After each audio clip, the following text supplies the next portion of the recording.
Hi friends, நம்ம பாண்டியன் ஸ்டோரில் ஒரு ப்ரொமோ போட்டிருக்காங்க. அதை பார்க்கலாம். பார்க்குறதுக்கு முன்னாடி ஒரு லைக் மட்டும் பண்ணிக்கோங்க. இருந்தாலும் சரவணன் இப்படியெல்லாம் பண்ணுவாருன்னு யாரும் எதுவுமே நினச்சே பார்க்கலங்க. எவ்வளோ தூரம் அவருக்கு தைரியம் இருந்தால், இங்கே பார்த்தீங்களா அந்த பொண்ணு மாசமாக இருக்குது. இங்கே வந்து இந்த பொண்ணுகிட்ட நான் கட்டினா உன்னையத்தான் கட்டுவேன், வேறு யாரையும் கட்ட மாட்டேன்.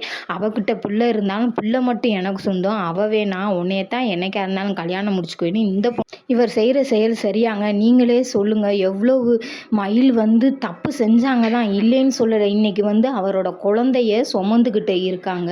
எவ்வளவு ஈஸியாக வார்த்தையை ஈஸியாக அங்கே கொடுத்துட்டு வராருன்னு பாருங்கள். இங்கிட்டு பார்த்தீங்கன்னா கோமதி வந்து மயிலை பார்க்குறதுக்காண்டி வந்திருக்காங்க. அவங்க வீட்டில் யாரும் எதுவும் சொல்லலை.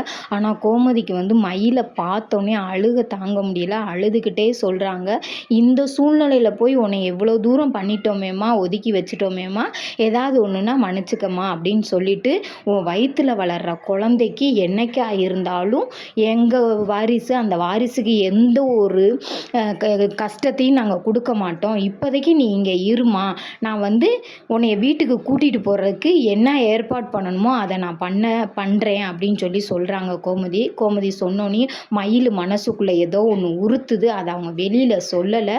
கண்டிப்பாக திங்கக்கிழமை எபிசோடு இல்லைன்னா புதன்கிழமை எபிசோடில் தான் இதை ஃபுல்லாக வெளியில் வரும். இதோட நாடகம் முடியுது. பிடிச்சிருந்தா ஒரு சப்ஸ்கிரைப் மட்டும் பண்ணிக்க.